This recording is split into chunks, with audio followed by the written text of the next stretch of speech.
अस्सलाम वालेकुम, मेरा नाम प्रोफेसर डॉक्टर नाज़ली हमीद है। आज हम बात करेंगे कि ऐसी कौन सी छोटी छोटी टिप्स हैं जो आप इख्तियार कर सकते हैं कि जिनसे आप अपनी नेचुरल चाइल्ड बर्थ का होने के चांसेस जो हैं उनको बढ़ा सकते हैं।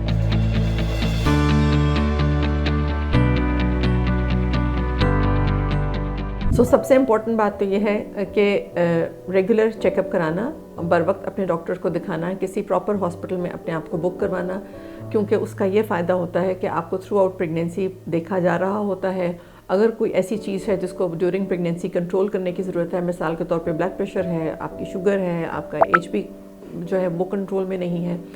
तो इस तरह की चीज़ें उनको ड्यूरिंग प्रेगनेंसी ही मैनेज किया जाता है। और उसमें आपको ये तैयारी कि आप आखिर में डिलीवरी के टाइम पे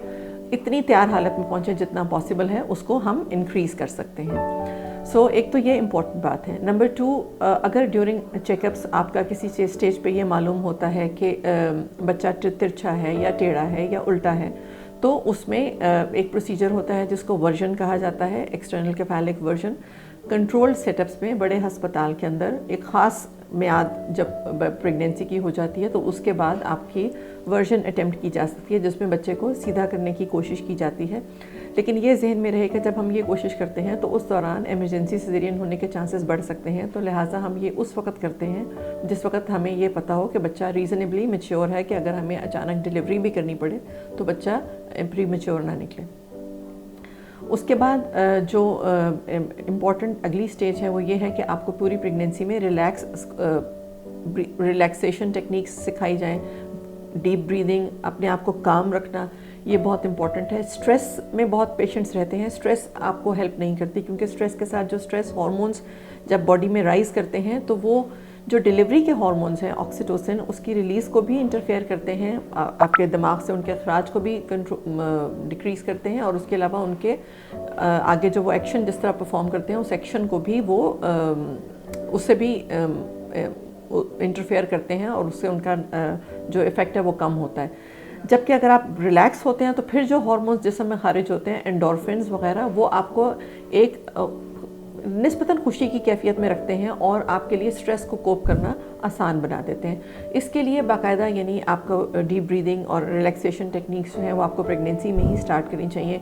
कुछ ना कुछ एक्सरसाइज प्रेगनेंसी में करते रहना और प्रेगनेंसी में एक्टिव रहना बहुत ज़रूरी है। मुख्तलिफ़ किस्म के वर्कआउट्स आपको यूट्यूब पे मिल सकते हैं, प्रेगनेंसी के जो अच्छे सेलिब्रिटीज़ के भी हैं, मिसाल के तौर पर जैसे कैथी स्मिथ के हैं, जैसे सिंडी क्रैफर्ड के हैं, वो आप वर्कआउट्स प्रेगनेंसी में कर सकते हैं। जितने आप मोबाइल रहेंगे प्रेगनेंसी में, अगर आप और कोई बहुत फैंसी वर्कआउट नहीं कर सकते तो कम से कम आप अगर वॉक भी करते रहते हैं रेगुलरली अपनी प्रेगनेंसी में, तो उससे भी आपकी जोड़ मोबाइल रहते हैं, लचकदार रहते हैं और नॉर्मल डिलीवरी के चांसेस जो हैं वो बढ़ सकते हैं।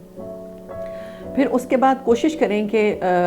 आपकी लेबर जो है वो नेचुरली स्टार्ट हो, और जब तक वो एक्टिव स्टेज ऑफ लेबर में आप ना जाएं तब तक बहुत ज़्यादा पैनिक ना करें। कई दफ़ा पेशेंट्स को जैसे फॉल्स पेन शुरू हो जाती हैं एंड की प्रेगनेंसी के एंड में, और मरीज़ उसमें बहुत ज़्यादा पैनिक कर रहे होते हैं, तो हम उन्हें एक्सप्लेन करते हैं कि फॉल्स लेबर क्या है और फॉल्स लेबर और नेचुरल लेबर में किस तरह डिफ्रेंशिएट किया जा सकता है। तो जब तक natural labour fully true labour establish ना हो तब तक फॉल्स लेबर के साथ जब पेशेंट्स बहुत ज़्यादा पैनिक कर रहे होते हैं तो एट टाइम्स उनके केयर प्रोवाइडर्स हैं वो भी प्रेशराइज हो जाते हैं कि पेशेंट बार बार आ रहा है एक तकलीफ़ के साथ, और इसको अगर अभी हमने अब फ़ौरन डिलीवर ना किया और लेट से के बाद में कोई प्रॉब्लम हो जाती है तो वो होगा कि हम तो आते रहे और हमने एक्टिव लेबर की निशानियां अपने डॉक्टर से समझें और उस एक्टिव लेबर के टाइम पे अपने हॉस्पिटल में अप्रोच करें और प्रेफरेबली हॉस्पिटल में जाके दिखाएं। बहुत से पेशेंट्स इंसिस्ट करते हैं कि जी हमें इमरजेंसी के लिए टेलीफोन नंबर दे दें, और मैं उनको यही बताती हूँ कि इमरजेंसी में अगर आप फ़ोन भी करेंगे तो हम आपको यही बताएंगे कि आप हॉस्पिटल तशरीफ़ लेकर आएँ, क्योंकि जो चीज़ें आप सब्जेक्टिवली घर पे परसीव कर रही हैं वो डिफरेंट हो सकती हैं, और जब हम उसे हॉस्पिटल में ऑब्जेक्टिवली देखते हैं तो वो फ़र्क होती हैं। इसी तरह पेन रिलीफ बिल्कुल ज़रूर प्रेगनेंसी में लेबर में प्रोवाइड करनी चाहिए, लेकिन ये देखने में आया है कि जो पेशेंट्स एपिड्यूरल लेते हैं उनमें निस्बतन इंस्ट्रूमेंटल डिलीवरी यानी औजार लगना, फॉर्सेप्स या वैक्यूम, उसके चांसेस कदरे बढ़ जाते हैं, और ऑपरेशन करने के चांसेस भी रिलेटिवली उन पेशेंट्स में हाई होते हैं। मेनली टेक्निक्स इसमें यह है कि आप रिलैक्स रहिए, अपने आप को रेगुलरली बुक करवाइए, जितना एक्टिव रह सकती हैं पॉसिबली उतना एक्टिव रहिए। अगर कोई प्रेगनेंसी में आपके साथ कोई कोमॉर्बिड्स चल रहे हैं तो उनको बर वक्त कंट्रोल कीजिए।